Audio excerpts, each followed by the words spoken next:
Chapter 9. The three of them, some months ago. The word tavern could mean many things.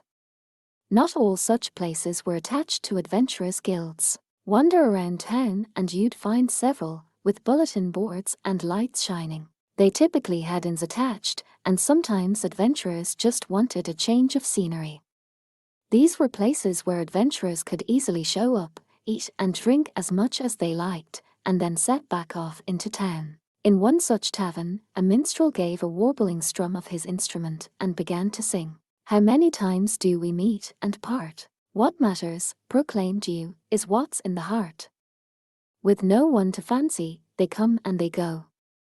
Till you saw that sweet thing one day, oh ho, be you a lord or be you a spy? You don't know her name, but you cherish her eyes. You ply your sweet talk, yet past tavern door.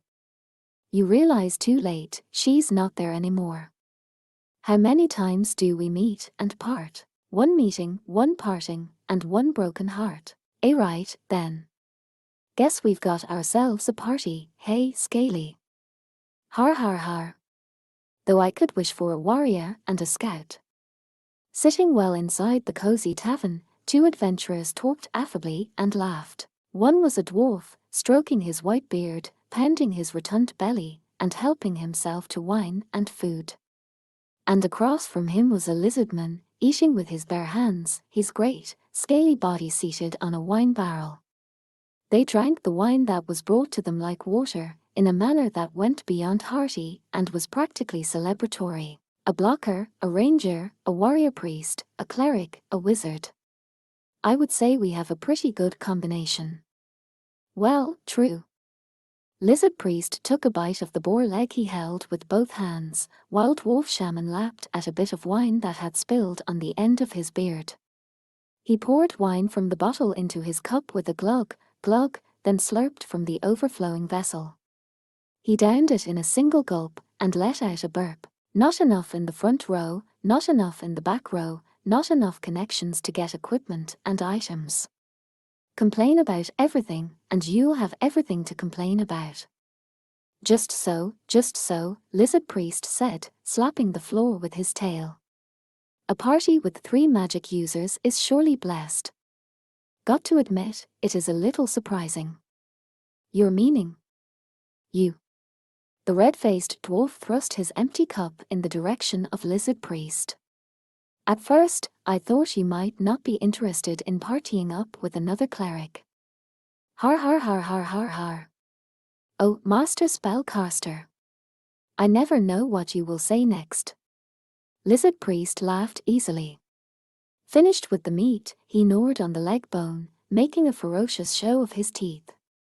All of us alike have come from the dust of the sea, so there is no cause for me to be upset that a descendant of the rats leads us. Perhaps the alcohol was wearing off, for dwarf shaman looked weary as Lizard Priest rolled his eyes triumphantly. I jest. Afraid I can't find it very funny, dwarf shaman said, waving away the lizard's nonchalance. Well, everyone has their own beliefs. If one chose to argue every time there was a difference, there would be no end. But heretics and chaos followers are different, I suppose. That is no mere argument. They must be killed until there are none left. Lizard Priest's head bobbed with utmost gravity. It was hard to tell how serious he was being. Dwarf shaman pushed back his empty plate, catching hold of a server to order some meat, and rested his chin in his hands. Just out of curiosity, you hear rumors about lizardmen. They are all left-handed, or their hearts are on the right. Is any of it true? I cannot speak to the location of my heart, but as for my hands, I would say I am ambidextrous. The idea that all lizardmen were left-handed because a god's left hand had created them was, apparently, nonsense. Lizard Priest pointedly opened both of his clawed hands. Then he flicked his tongue as if he'd just thought of something. I hear dwarfs can even float, from time to time. If we've got wine, there's nothing we can't do. Wine and good food. Dwarf shaman said the same thing from several months before and grinned. If you've got wine, there's nothing you can't do. Wine and good food. Just like many adventurous parties, theirs had been created at the tavern. At first, however, it had been just 3 people, and before that, only 1. The wind blew along the canal, making the air refreshingly cool as it came in through the door. It was twilight, and the Watertown Tavern was alive with the sounds of voices giving toasts. But, honored uncle, don't you think it's a bit much to ask, even from your nephew? Dwarf Shaman sounded most displeased. He crossed his arms firmly and turned his back. Across from him was a dwarf with more muscles, more beard, and more wrinkles than him, sipping an ale with a fixed expression. At his seat was a well-used warhammer, along with a grasping hook. He was a shield breaker. The dwarf veteran's grim face, mug floating in front of it, eloquently bespoke the seriousness of the situation. Even so, listen. Right now, you are the only one I can call upon. But even for you, dear uncle, there's simply nothing to be done about it. Dwarf Shaman gulped down his ale and fixed his uncle with a lidded stare. The dwarf's face had even more wrinkles than before, and he was starting to go bald. He was well and truly aging. It was understandable, one of the young people in his tribe had set off to pursue magic, and was now acting the ruffian. But even so, go on an adventure with an elf. Dwarf Shaman said. One presumably chosen by their leader or their king or whoever. Presumably. Tall, carved features, all too noble, practically shimmering with beauty, and oh so fragile. Most likely. Ever an elegant speaker, a first-rate poet, and the god's gift to archery. Well, I've not met them. Gar. Absolutely no way, no how. Dwarf Shaman waved his rough hands emphatically. He was not kidding.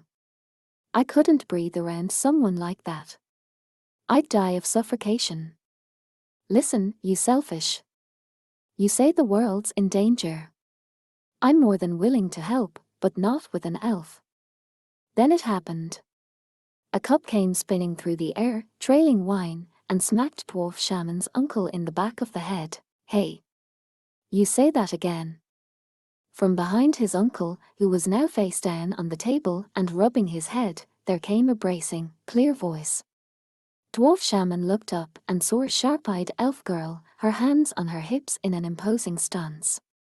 She was indeed delicate, willowy and modest-looking, and she wore close-fitting hunter's garb, her long ears flapping energetically. One would not have guessed it from her tone of voice, but her ears, longer than those of other elves, were proof that she was descended from the old high elves. Expecting a fight, Dwarf Shaman grabbed his axe, more than happy to take part, but a dog-faced Padfoot said, I'll say it as many times as you want. The Padfoot's furry skin made it hard to tell, but to judge by the expansive chest, it was probably a woman. And her rough but high-pitched voice made it seem likely that she was, in human terms, just a young adult. Probably not an adventurer. She was in good physical shape, her movements precise, signs of proper training. A soldier, most likely.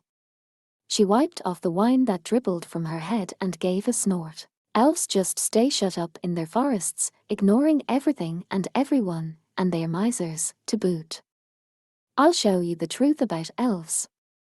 High Elf Archer hissed like a cat and threw herself at the dog-faced soldier.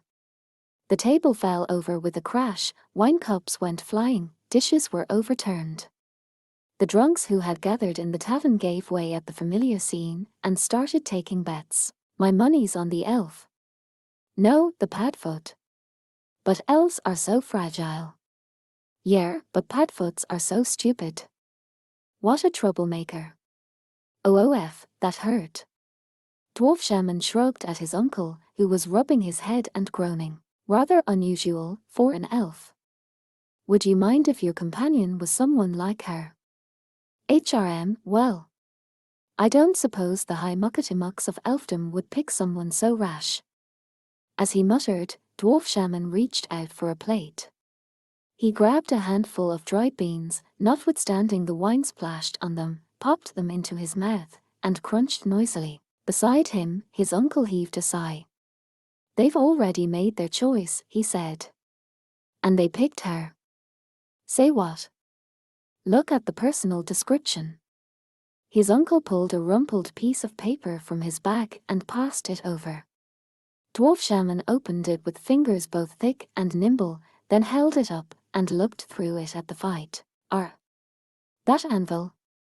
If the haughty elves had chosen her, there was no reason to doubt her skills. The elves resented the dwarfs, but at the same time, they hated more than anything that the dwarfs resented them. But that's a little girl, or I'm a pebble. She was shouting insults at the dog-muzzled soldier, the two of them pulling each other's hair and fur. The elves didn't exactly consider age unimportant, but he wondered if she was even 100 years old. Still, give or take 10 years, or 100, this was the elf who was to be his traveling companion. I think we'd break something trying to pull her out of that fight. As he stroked his beard and considered what to do, Dwarf Shaman's eyes were drawn to the tavern door. A huge shadow loomed there. It was tremendous. Big as a boulder. Its broad movements were large, as were its jaws. Now, where were those clothes from? Yes. The heavily forested south. The lizardman took one look at the brouhaha and rolled his eyes in his head. He entered the tavern with a shuffling gait and headed to the counter, oblivious to the looks of those around him. He did not try to sit in a chair, perhaps because of his huge size, or perhaps because of the tail that dragged on the floor. Many pardons, but I wish to wait for someone. As I do not know when they will arrive, I could be waiting for some time. His voice was craggy as a stone. It was impressive that the long tongue within his jaws could maneuver around the common language so readily. Oh, sure, the tavern owner said with an awkward nod. The lizard replied, splendid, with a nod of his own. I await a dwarf and an elf. If any of your adventurers here fit that description, perhaps you could alert me. Overhearing this, Dwarf Shaman glanced at his uncle, who said calmly, I did hear a lizardman would be lending us his strength. It sounded as if he himself couldn't quite believe it. How now, dear uncle? Don't know his face. Even if they gave me a description, I couldn't tell one lizardman from another. I suppose not. The lizardmen, who proclaimed themselves descended from the fearsome Nagas who had crawled out of the sea, were the most powerful warriors to be found in all the world. They were opponents to make the blood run cold. They killed their enemies, massacred them, ate their hearts. Some disdained them as barbarians, and there were in fact, so it was said, some who had allied themselves with the forces of chaos. Regardless, this one was presumably on the side of order. But even so, and a meal, if you would be so kind. The lizard priest held up a scaly finger. He remained standing at the counter, perhaps his tail got in the way when he tried to sit down. When his eyes spun and his jaws opened, his comment seemed light-hearted. Regrettably, I carry no money, so I would repay you through labor, washing dishes or chopping firewood. You do not mind? Dwarf Shaman suddenly laughed. He took a drink of wine, pounded his belly, and gave a great, thick laugh. He laughed until the lizard priest turned his long neck to look in a most uncanny manner, and then the dwarf took a gulp of wine. Hey, Scaly, he called to lizard priest. He let out a cough, then wiped the wine from his beard with one hand. You see that long-eared girl fighting over there? Get her by the scruff of her neck and bring her over here, would you? Dwarf Shaman laughed easily, pointing to the elf, who was flailing atop the padfoot, oblivious to the goings-on around her. Presently, the padfoot had her by the hair and was rolling her into a new position. Hands and feet and nails were everywhere. Her elven dignity was gone. She was just a child in a fight. You do that, and I'll treat you to all the wine and meat you like. Oh ho! Lizard priest's tail gave the ground a powerful slap. The owner frowned, so did Dwarf Shaman's uncle. Very well, so I shall. Consider me grateful. Virtue does beget virtue. Immediately lizard priest, tail and all, jumped into the fray with a speed that belied his size. Beside Dwarf Shaman, grinning widely at the anarchy in the tavern, his uncle groaned. He seemed to have a stomachache. Even a mouthful of wine didn't appear to do him any good. At length, the man who had been a shield breaker in the dwarfen army for more than 10 years said, "If you'll excuse me, I'll be getting back to my unit." He left a handful of gold coins on the table and jumped unsteadily down from a chair built for human height. He could not decide whether it was wise to leave the fate of his race in the hands of this party, including his nephew. Oh, the commands of the gods! As he tottered away from the tavern, the old shield breaker's head was filled with the sound of rolling dice. Wardaewant. Her hair was everywhere, her clothes were dirty, her cheeks were a bit swollen, and she had her back turned to him with an expression of disgust. Dwarf Shaman allowed himself a gleeful smile at this first sound out of the high elf's mouth. "Who, me? I thought we might talk about work." He smirked and rubbed his thick hands together. FSH, FSH, FSH. If she would at least sit facing me like an adult, I would feel like she was listening to me. Fights must have been as common as bread and butter at this tavern, because the atmosphere had already relaxed again, the chatter and banter returning to life. The badly bruised Padfoot was in a corner seat, looking unhappy and tearing into a chunk of meat. With the fight having burnt itself out, the erstwhile gamblers soon settled back down. In that case, there is something of considerable importance which I must first ask you. The restored order of the tavern was partly thanks to the swift intervention of the lizardman, who now used a cask of wine in place of a chair. It had been quite a sight to see him take the elf and the Padfoot each by the scruff of the neck and wrench them apart, but it was also an outcome no one had placed a bet on. So only the bookmaker made any profit, and the rear went around the bar cheerfully waving his wine. "And what's that, Scaly?" Lizard Priest gave an and an immensely somber nod. "Could we perhaps consider our spending on food to be separate from the reward for this quest?" "But of course," Dwarf Shaman said with a tug of his beard and a smile. "We'll send my honored uncle the tab." "Most appreciated," Lizard Priest said, then opened his jaws wide and sunk them into a hunk of bone-in meat on the table. High Elf Archer watched them, still puffing out her cheeks a bit. "So," she muttered, "what's this work? Not that I haven't heard the basics." Yes, about that." Dwarf Shaman nodded, picked up a cup, and drained it. Then he used the empty vessel to shove aside some plates and make a space for himself. "You know about the battle that's going on over at the capital with the demon lord or whoever it is?" It was a rhetorical question. He drew a scroll from his bag and opened it on the table. It had been drawn with dies on bark. The abstract yet precise picture marked it as an elven map. It depicted an ancient-looking building, smack in the middle of a wasteland. A council of war was about to be called, but then they found out there was a bunch of goblins living just behind them. "A goblin nest, isn't that what it's called?"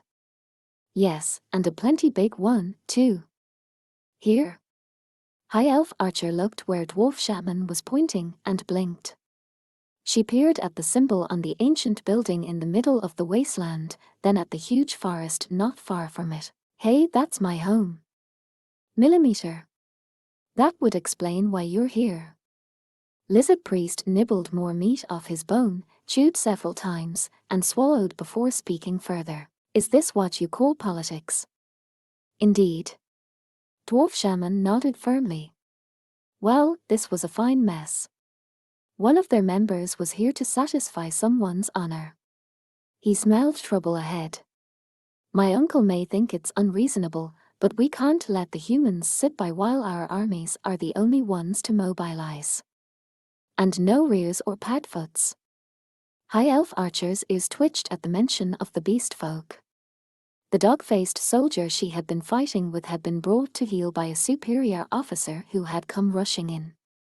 While the officer was tugging on the long face of the soldier, she had wondered whether such treatment was an everyday occurrence, or if dog people simply, by their nature, found it difficult to go against their superiors. In any event, the water town was a beautiful city, but they did not feel threatened. "I don't think we can expect more than some volunteers from them."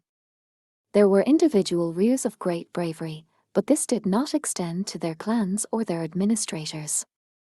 At bottom, they adored peace and quiet, and they had little interest in anything that did not concern their homeland directly. The Padfoots were Padfoots. They were so diverse that it was hard to quickly unite all of them behind any one course. When they gathered, depending on which tribe seized leadership, things could go very well or very poorly. This was true even regarding the Demon Lord's awakening and subsequent war against all who had words on the continent. Granted, if the danger grew near enough, they would unite and rise up on their own. Our other problem is, we have to get a human to join us. I know a good one. High Elf Archer glanced up from the map. She held up her long, slim pointer finger, drawing a circle in the air. He is called Ukbolg, a warrior who slays goblins on the frontier. What, you mean Beard Cutter? Right. You dwarfs might not know it, but right now, there's a very popular song about him going around. She didn't actually know if the song was popular or not, but she needed a chance to look smart. The Goblin King has lost his head to a critical hit most dire. Blue blazing, Goblin Slayer's steel shimmers in the fire. Thus, the king's repugnant plan comes to its fitting end, and lovely princess reaches out to her rescuer, her friend. But he is Goblin Slayer. In no place does he abide, but sworn to wander, shall not have another by his side. 'Tis only ere within her grasp the grateful maiden finds, the hero has departed, aye, with never a look behind. As she finished humming the tune, she made a proud sound and stuck out her little chest. You don't know it because you've literally been living under a rock. That's dwarfs for you. A fine thing for someone who stays shut up in her forest to say. Dwarf Shaman gave her a door look as she waved her ears in self-satisfaction. I assume that song's only half the truth. It was always the best opinion to have about a bard's melodies. But, this long-eared elf girl must be a ranger or a scout. The lizardman was a priest, a kind of warrior monk, most likely. He himself knew magic, of course, and he also understood how to handle a weapon. But they did not have enough fighters. He couldn't say for sure until he saw the man, but this was someone who'd had a song written about him. It was reasonable to assume he had a fair amount of skill. That's good enough. The reward will be divided equally, then. Are we also agreed that we shall assume my Lord Goblin Slayer will join our company? Lizard Priest took in the party with the roll of his eyes. Dwarf Shaman and High Elf Archer both nodded. At that, the lizardman said, then let us plan, and touched the tip of his nose with his tongue. First, this town, Dwarf Shaman said, casting his eye over the map. Which town did you say he was in? Well, I asked the bard, and High Elf Archer's pale finger searched across the elfin map. Finally it found the frontier town, and she tapped the spot with a well-manicured nail. Maybe around here. That is not far distant. However, even so, Lizard Priest seemed immensely serious as he looked over the map. We seek to foil our enemies' plans. I believe we can assume this will provoke a reprisal. We may be attacked in the middle of an adventure, you mean? Let us settle this now to avoid that possibility. Before they have a chance to consolidate their forces. Just leave it to us. Bop. High Elf Archer made a fist and pounded her small chest with fervor. The fate of the world hanging in the balance. That's when adventurers do their best work. Hey, now, Dwarf Shaman said, goggling. You know this isn't a game, right? Sure I do. I don't know about you dwarfs, but the elves have always used their bows to keep the world safe. Oh ho. You don't say. The spellcaster's eyes widened just a little, he gave a tug on his beard and sighed. So that anvil of a chest of yours, it's so nothing interferes with drawing your bow. Anvil. It's hard and flat. Why you? Embarrassment and anger sent blood rushing to the archer's cheeks. There was a clatter as she stood up from her chair and planted her hands on the table as she leaned out across it. That's some nerve. This when you dwarfs, she hung there, her mouth working open and closed. Her ears fluttered up and down, and her fingertip traced an aimless path in the air. All right. Those bellies. Your stomachs would make a drum look slim. I'll have you know we call it being solidly built. A dwarf prefers this kind of body. Dwarf shaman pointedly cut himself off, then glanced at the elf out of the corner of his eye. Whatever you elves might like. High elf Archer could hardly fail to notice his gaze on her own chest. She crossed her arms with a deliberate snort, making her displeasure clear. I always knew dwarfs had a warped sense of beauty. Who is it that comes to buy our metalwork? Oh, right. Elves. So what? And they were fighting. Other people in the tavern watched this age-old rivalry between the races play out in front of their eyes. But the atmosphere soon changed. Fights and arguments were a dime a dozen. 5 silvers on the dwarf. A gold coin on the elf. Do it, girl. Spank her good, old man. Lizard priest shook his head and heaved a sigh. Then he let out a great hiss. At the overpowering sense of a reptile on the hunt, the 2 adventurers shut their mouths. Lizard priest nodded. Millimeter. Good. The carriage left the gate, cloaked by night. At this hour, anyone but adventurers would have found it safer to travel with a caravan or the like. But the 3 of them did not have the time, and their hand had been forced in more ways than one. The vehicle they were in was not a very good one, just a slightly modified cargo hauler. And the horse was just average, well, maybe a bit below average. Dwarf shaman and lizard priest had the reins. High elf Archer was watching the sky, her bow at the ready. Traveling by carriage meant going faster than a person could walk, but slower than a horse could run.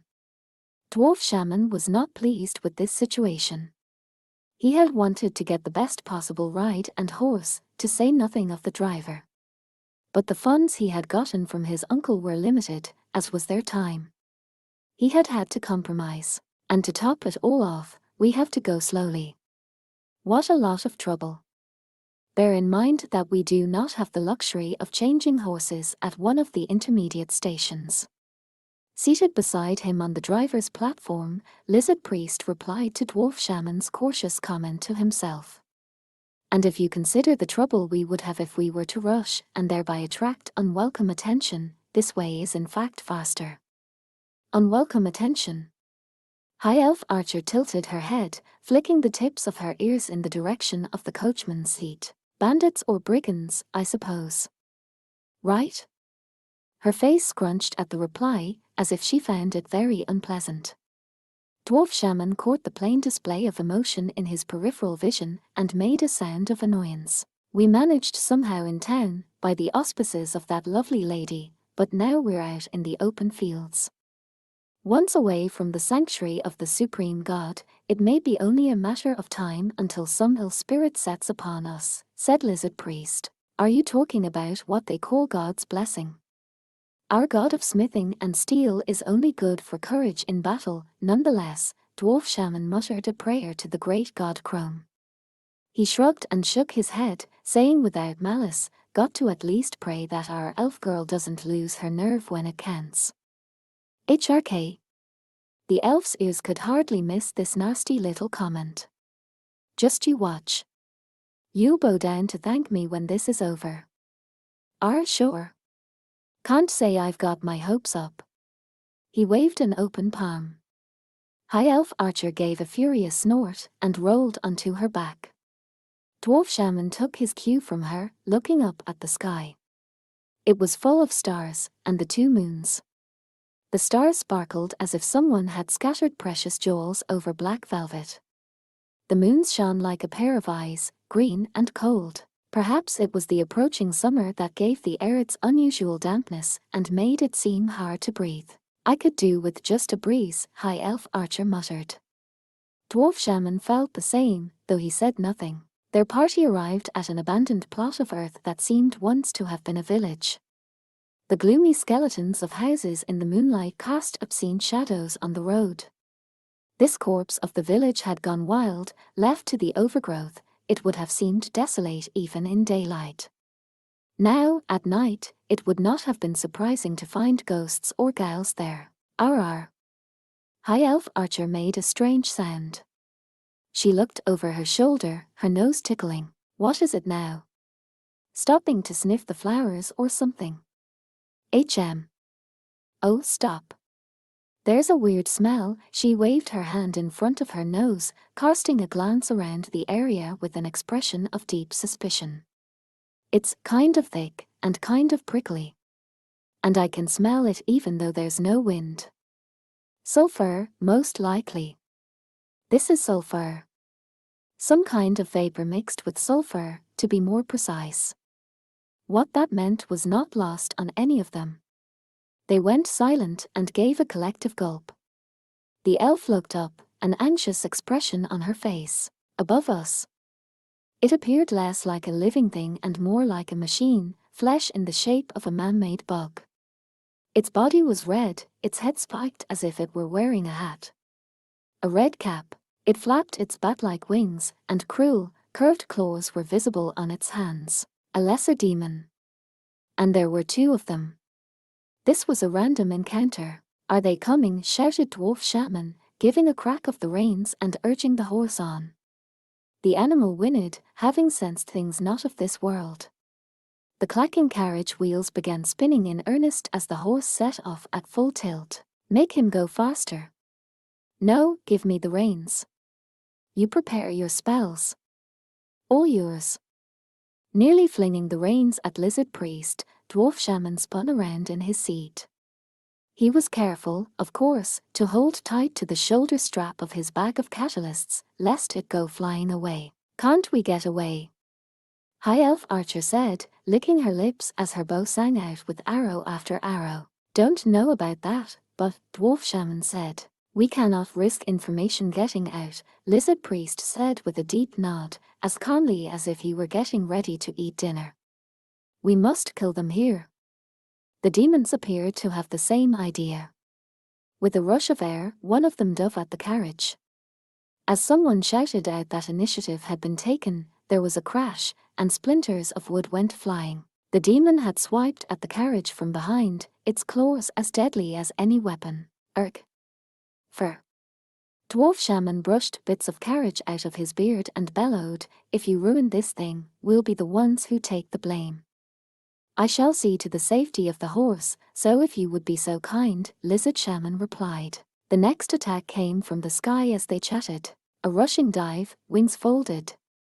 High Elf Archer glowered, the creature had a moon at its back.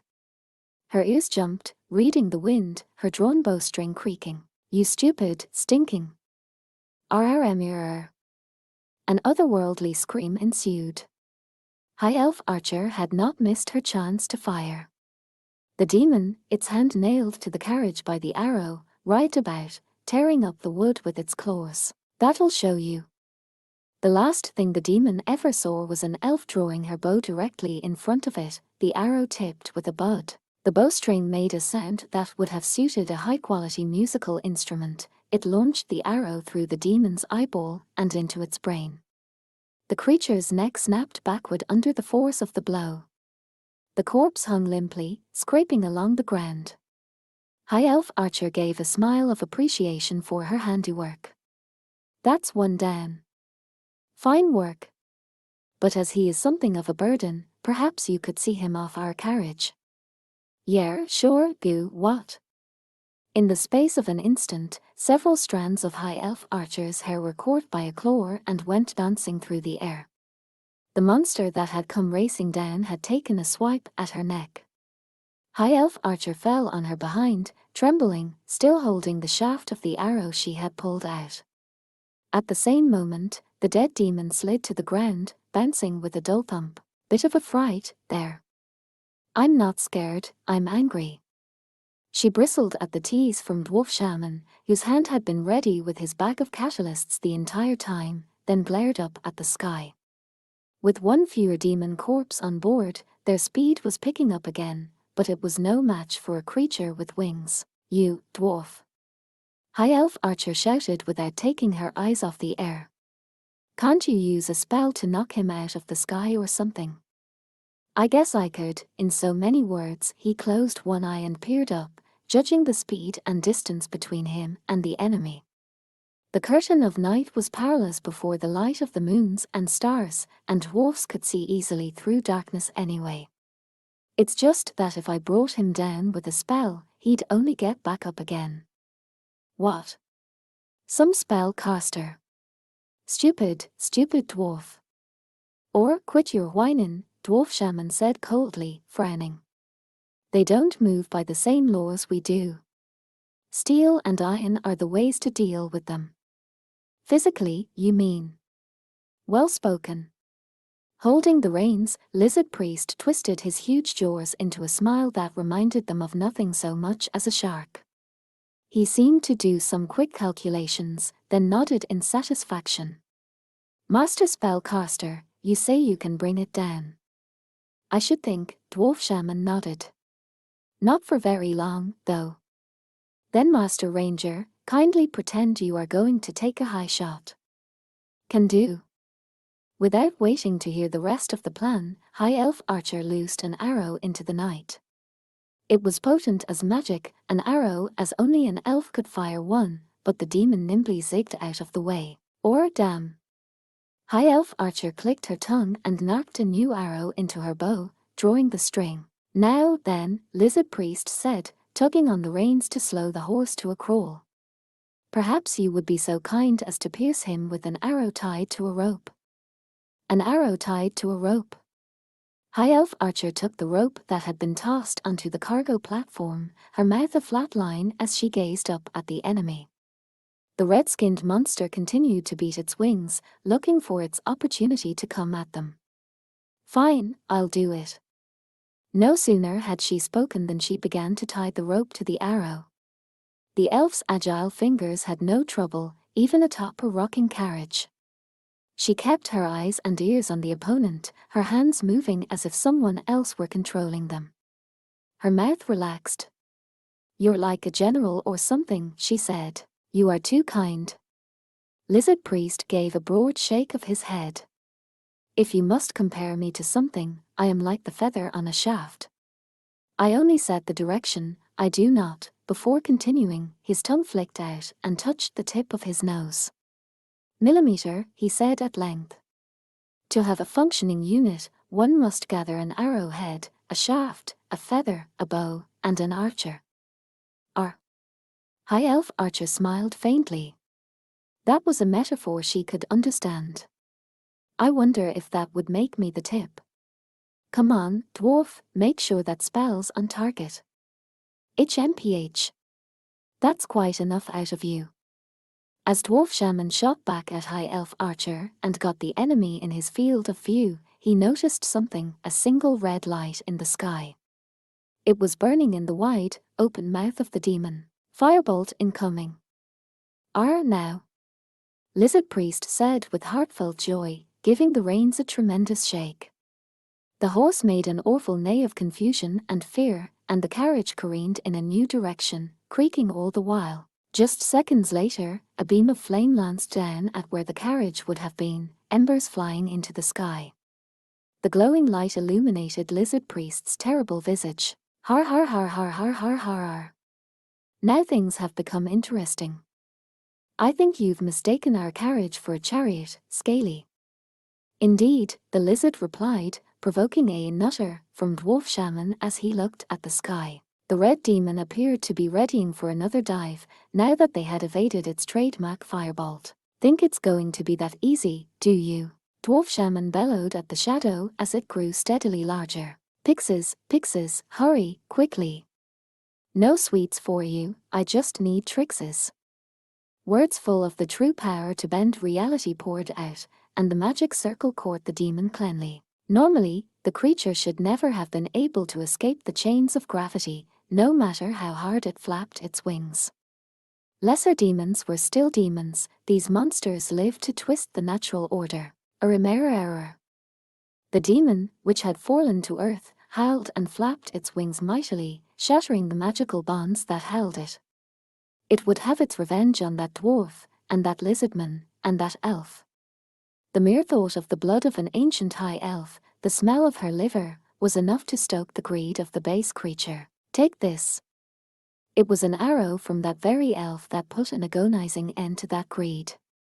She had leaned out, bracing herself against the edge of the carriage, and ruthlessly fired a single but-tipped bolt into the monster. Ariram. Thrashing with torment, the demon was just a bit too slow in noticing the rope tied to the arrow. And that was all the time the carriage needed to pick up speed and pull the rope taut. A hideous roar of despair, enough to make the blood run cold, echoed across the plain. The demon could not have imagined that it would be dragged across the ground behind the carriage. There was a certain pitifulness to it as it bounced along, restrained by the party as it scrabbled at the dirt and tried desperately to fly. Lesser demons were still strong.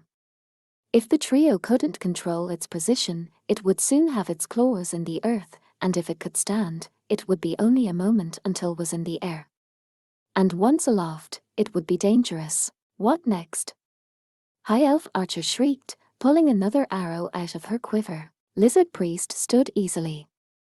We strike the finishing blow, of course. He held one of his catalysts, a fang, pressed between his palms. O sickle wings of Velociraptor, rip and tear, fly and hunt. A large sword claw grew and then sharpened in his hands. What about the horse? But when High Elf Archer glanced back, she saw a dragon-toothed warrior with a firm grip on the reins. Wait a second, Scaly, Dwarf Shaman said, his eyes going wide. What's this business about the finishing blow? Why you not going to jump? Do not be silly. Lizard Priest shook his head with a considered motion that must have come naturally to him as a monk. That would be ridiculous. In the next instant, the carriage groaned as Lizard Priest leaped at the lesser demon. O fearsome Nagas! See my deeds, my great forebears. Ariramir. Claw, fang, tail. He struck and slashed and tore at the demon as it struggled to resist him. The creature opened its jaws to let loose a firebolt, but Lizard Priest howled, Gurioar, and aimed a kick directly at its throat, crushing its windpipe. And then his sword claw found the demon's head, lopping it off effortless. The head went rolling across the ground and disappeared into the grass. The rest of the body, still attached to the carriage, trailed a spray of bluish-purple blood. Lizard Priest, standing atop the corpse, was quite calm despite the growing amount of blood covering him. He lifted his head happily. I have earned merit this day. The sun had begun to peek over the horizon, and its rays cloaked Lizard Priest with an indescribable atmosphere. Look at this. Didn't we secretly agree that we weren't going to go against him? But betimes my blood boils. After Lizard Priest's straightforward answer, he gleefully raised a block of cheese in both hands. He opened his mouth and tore into it, each bite accompanied by a cry of sweet nectar, and a slap of his tail on the floor. For I am a warm-blooded creature, you see. Your jokes never make any sense to me, Dwarf Shaman grumbled. He threw up his hands in resignation, but also to signal to the waitress that he wanted more ale. When drinking with friends, Dwarf Shaman felt it was only polite to fill his barrel of a belly as full as he could. So are we all together. I don't take your meaning. Your arrow and bow. Lizard Priest swallowed the well-masticated lump of cheese with a great gulp and licked the crumbs from his lips. The arrowhead is our ranger, the shaft that holds us together is you, Master Spellcaster, and I am the feather. The bow is that girl, and Beard Cutter would be the archer, is that right? Just so. Dwarf Shaman took the ale the waitress brought him, watching Lizard Priest nod out of the corner of his eye. He brought the brimming cup to his mouth and took a sip, then downed it in a single gulp. However renowned an archer, if he shoots only at the sky he will come to harm one day. Then again, if we hunt nothing but goblins, is that good or bad? Dwarf Shaman, red-faced, let out a burp and ran a hand through his beard to wipe off some droplets. Whatever the case, Lizard Priest began. Indeed, in any case, Dwarf Shaman concurred. It is a fine party. No complaints here. Lizard Priest smiled with his great jaws, and Dwarf Shaman let out a rumbling belly laugh. The two of them took the fresh cups that had been brought to them, and smacked them together. To good friends. To good companions in battle. To good adventures. Hear, hear. By the time the cups had been raised 3 times, they were empty. How many times do we meet and part? Some vanish to ash, as we must. With the hope of reunion does each journey start. Like flipping a page that is turning to dust. Remember the legend who trained many years. What was his name? Now I cannot recall. You realize too late, now he's no longer here. And though we have partings and meetings with all, each such encounter is once, and that's all. So night deepened for the adventurers.